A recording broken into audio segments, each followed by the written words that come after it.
To continue reading, this reading out loud is to learn and improve enrich reading skill and to educate the Buddha's teaching via the Buddha Dasa Bhikkhu book titled Handbook for Mankind. I may be read an unclear or not correct pronunciation or stress on each word.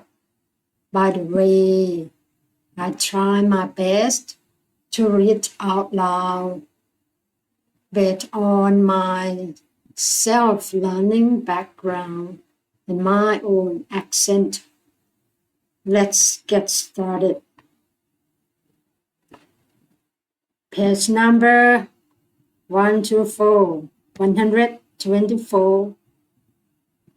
Let's get started.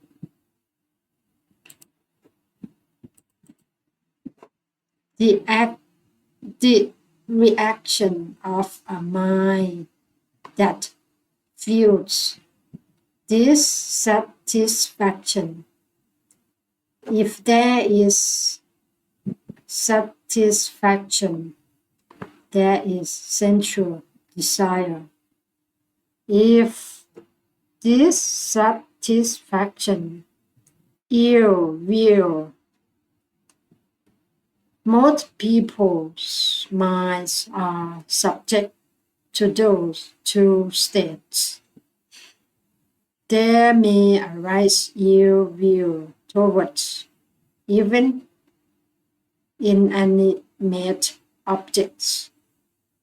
And what is more, one can even be dissatisfied with the things one has produced oneself, the things that arise in one's own mind, where there is actual hatred, and anger towards an object. Ill will has become too fierce and arrogant at a stage below the non-returning. The non-returning has given it up to a degree appropriate to his station.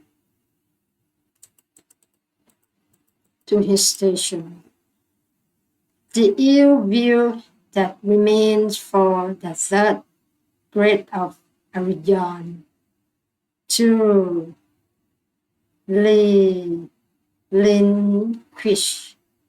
is just a mental reaction so subtle that possibly no outward evidence of it appears. It is an inner perturbation, not revealed by any facial expression, yet present inwardly,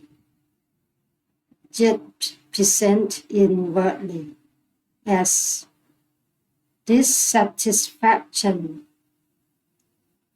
as irritation or annoyance at some person or things that does not conform to expectation. Imagine a person completely devoid of every form of ill will.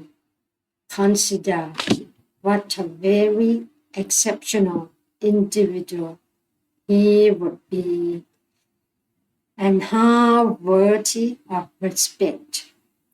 The five defilements we have just been discussing were grouped together by the Buddha as the first to be given up self-belief, doubt, superstition, sensual desire, and ill will have all been given up by an Aryan at the third level, because there remains no sensual desire.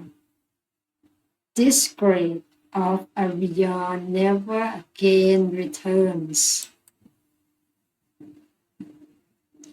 to the sensual state of existence. This is why he gets the name Never Returner, one who will never come back. For him, there is only movement forward and upward to Arahantship and Nirvana. It is a state having nothing to do with sensuality, a supreme divine condition. As for the 5 remaining defilements, these only the Arahant, the 4th grade of Aryan, success เดี๋ยวถ้าเราไปอ่านเวอร์ชันภาษาไทยเราก็จะรู้คำที่เราคำนี้น่าจะเป็นคำบาลี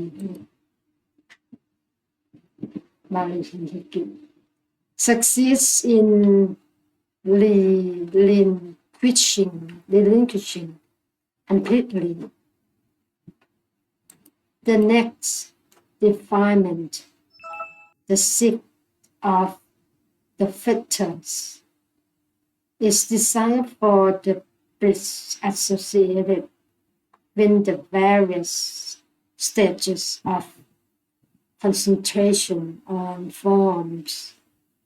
The first 3 grades of Aryan are still not capable of giving up attachment to the bliss and tranquility obtainable by concentration deeply on forms, but they will succeed in doing so when they move up to the last stage, that of the Arahant.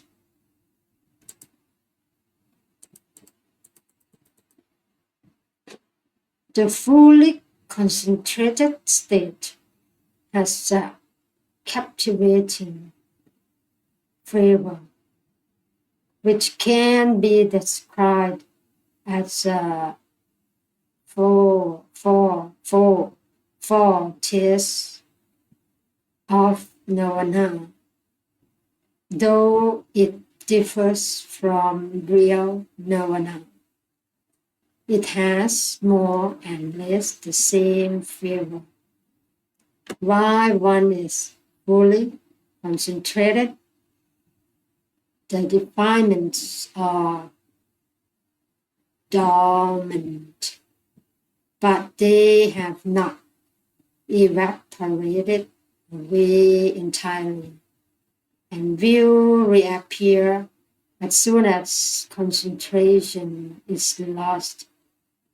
As long as they are dormant, however, the mind is empty, clear, free, and knows the flavor of real nirvana.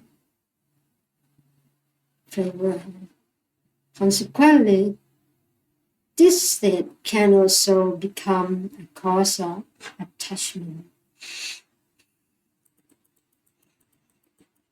The 7th subtle defilement is desire for the bliss associated with full concentration on objects other than forms.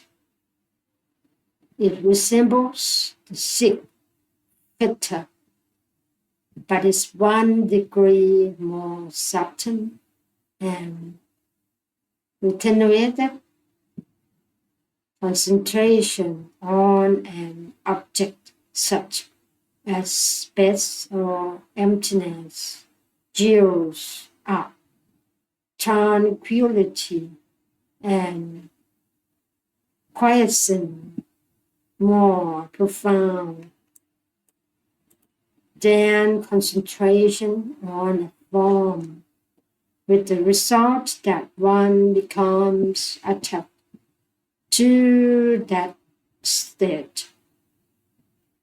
No arahant could ever become fascinated by any state of present feeling whatsoever, whatsoever, whatsoever, whatsoever, regardless of where it originated, because an arahant is automatically aware of the impermanence, unsatisfactoriness, and non-selfhood of every state of feeling. Other hermits and mystics practicing concentration in the forest do not perceive the hidden danger in these blissful states, and so become fascinated by and attracted to the favor of them, just as immature people become attached to the favor of sensual objects.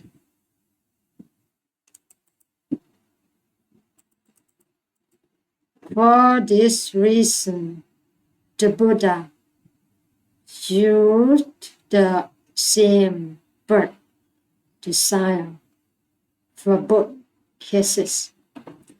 If you think this subject over and really come to understand it, you will be full of admiration.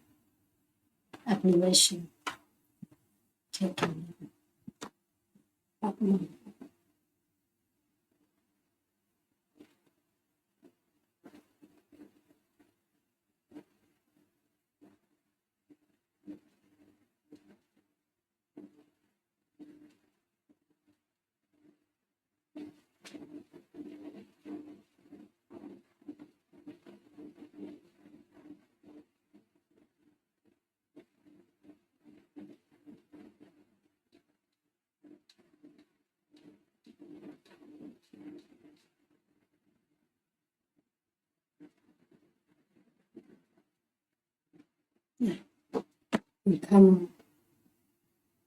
ทำแบบนี้ใช่ไหมเนี่ยเวลาเป็นคำกริยาเนี่ย admire พอเป็นคำนามจะกลายเป็น admiration เหมือนแบบ inspire กับ inspiration admire admirationส่วนคำกริยาจะเป็น admire เนี่ยเหมือนแบบ desire admire admiration inspiration. You will be full of admiration and respect for these individuals called Aryans. The eighth fetter binding a man to the world is awareness of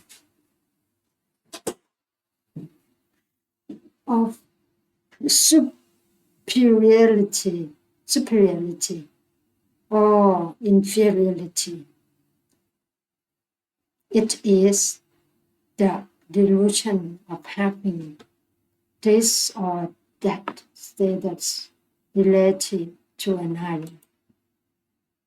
It consists in the thought, I am not as good as he is. I am just as good as he is. I am better or higher than he is.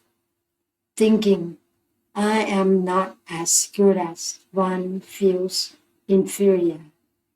Thinking I am better than da one feels puffed up, and thinking I am just as good as one thinks along competition lines or in terms of getting ahead of the other fellow.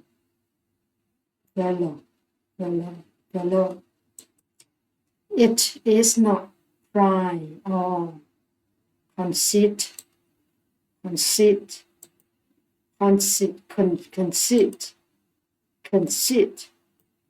not to think automatically of oneself as better or worse than the other fellow. In this fashion, it's about to be very difficult. The pressing of this refinement as number 8 is probably meant to indicate that it is hard to give up, also belongs near the end of the list. Only the higher spirit of Arigan can relinquish it. The light of us, the like of us, naturally can't give it up. Its idea that one is better than, or on a par with, or not as good as the other fellow comes from a certain kind of attachment. As long as the mind is still involved in good and bad, the awareness of inferiority, superiority, or equality with respect to others remains to disturb it. But when it has completely transcended good and bad, such ideas cannot exist. As long as such ideas do remain, real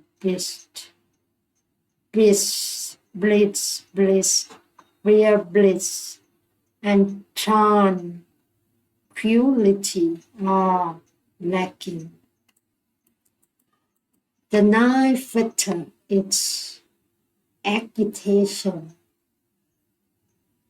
That is mental unrest, distraction, lack of peace and quiet.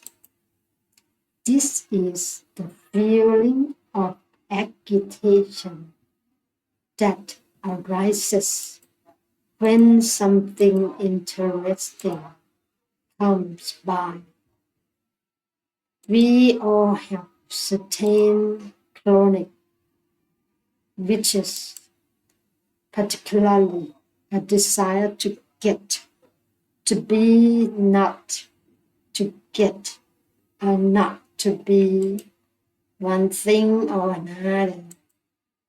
When something comes by via the eye, ear, nose, tongue, or body, which fits in with one of our tendency, there is likely to come about the mental reaction, pro or con, which we call interest.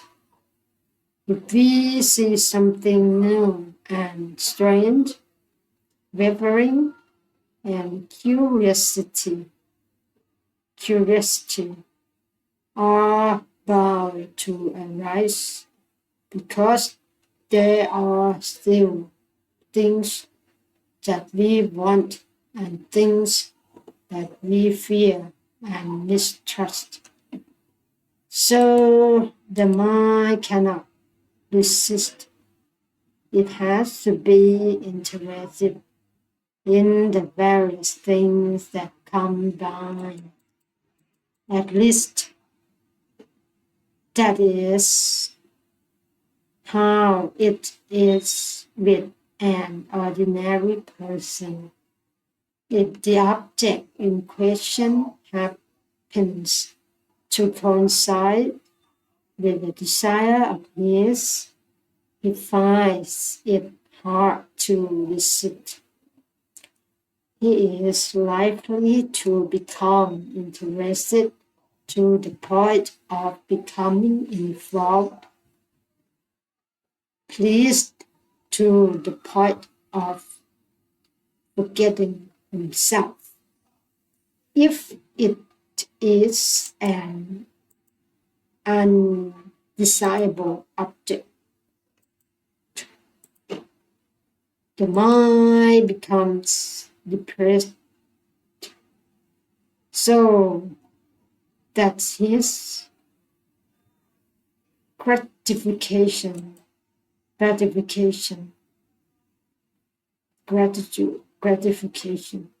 comes to an end. This is the nature of agitation.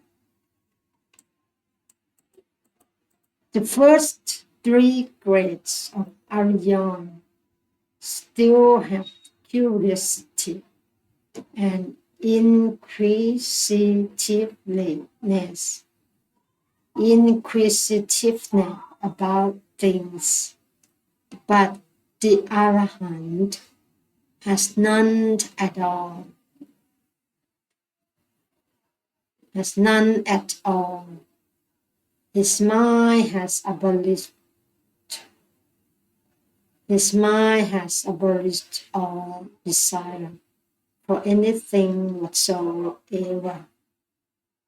It has abolished fear and hatred,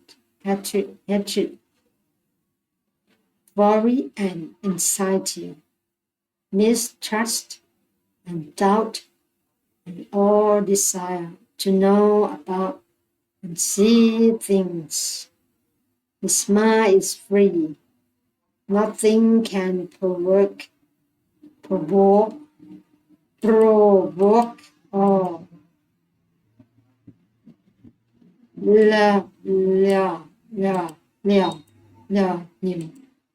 him and arouse inquisitiveness or curiosity simply because he has abolished partiality.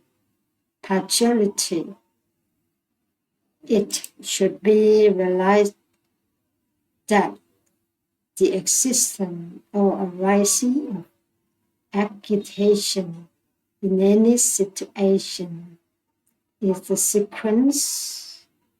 a consequence of some form of desire, even including the desire for knowledge.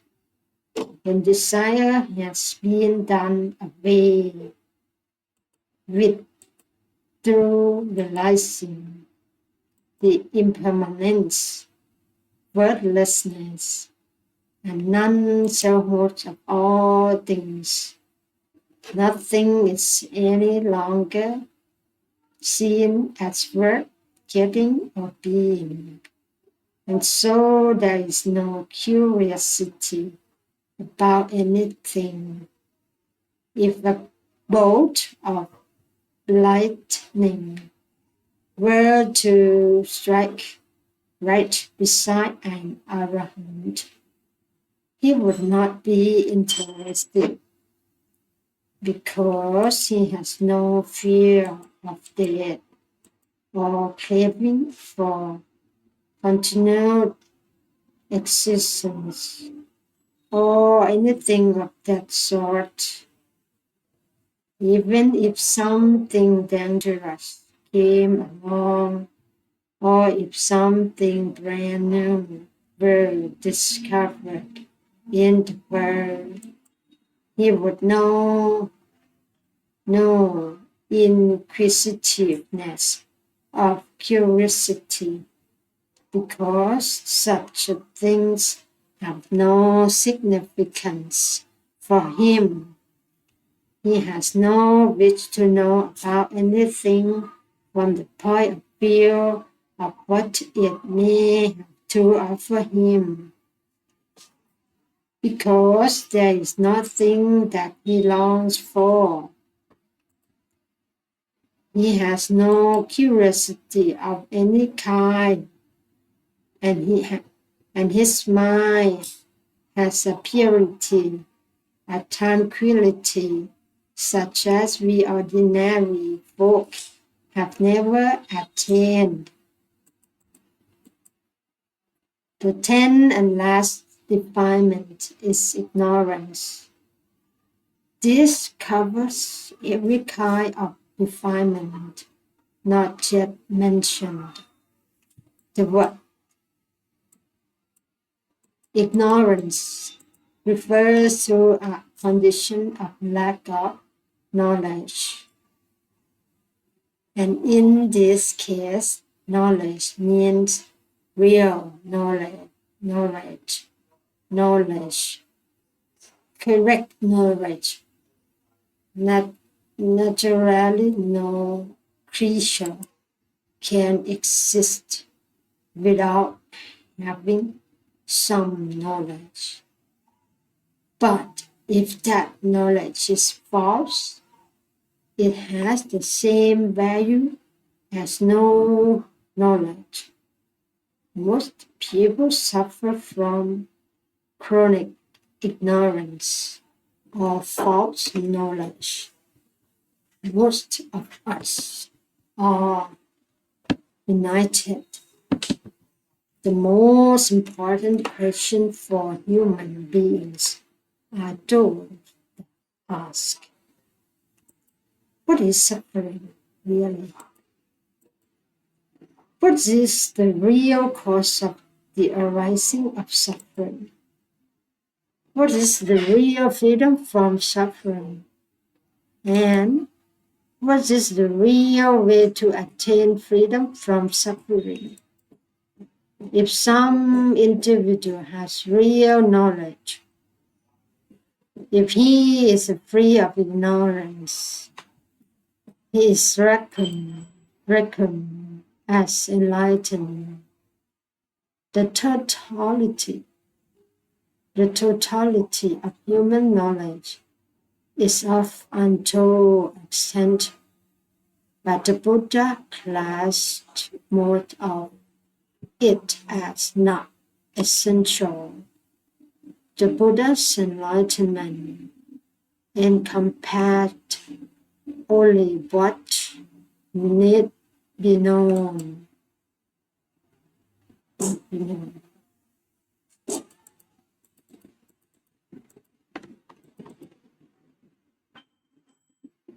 The Buddha knew all that need be known. The word omniscient or knowing means knowing just as much as need to be known. It does not include anything non-essential. Ignorance causes people to misidentify suffering as spiritual to such an extent that they just swim around in circles in a sea of suffering. It also causes them to misidentify the cause of suffering so that they go blaming the wrong things, spirits, celestial beings, or anything at all as the cause of their pain and misfortune instead of rectifying the situation by the right means, the making of vow, vow, vow,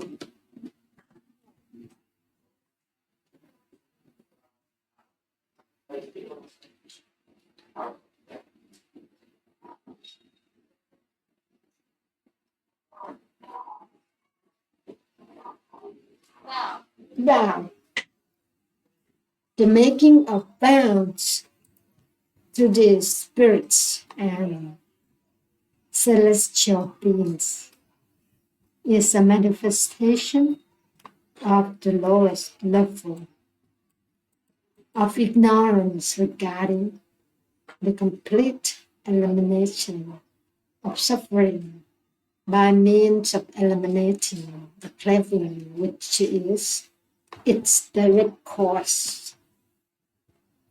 The mistaken assumption that the bliss and tranquility or unawareness brought about by deep concentration is the complete extinction of suffering was common in the Buddha's time and is still promoted in the present day. Certain schools of thought have been come to regard sensuality as an instrument for extinguishing suffering so that sects that shameful, obscene practices have arisen right in the temples. They firmly believe that sensuality is something quite essential, a kind of vital nourishment, not content with just the full necessities of life, namely food, clothing, shelter, and medicine. They add an extra one, sensuality, making five necessities. A person ignorant about the path that leads to the extinction of suffering is liable to act foolishly and be motivated by his own desires. For instance, naively relying on physical things or on spirits and celestial beings, just as if he had no religion at all.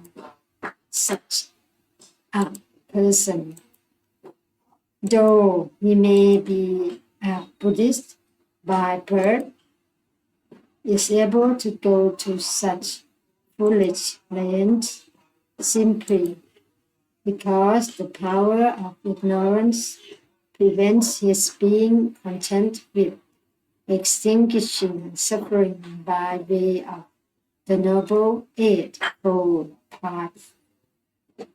Instead, he goes about distinguishing suffering by lighting incense and candles and making precious plead Plated and plated to supposedly supernatural things. Every normal person wishes to gain knowledge, but if the knowledge he gains is false, then the more he knows, the more deluded he becomes. Thus more until 130 pages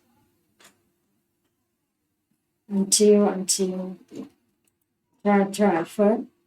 Then after this finish, when finished this 136 pages English version, then I can prepare to read Thai version later on.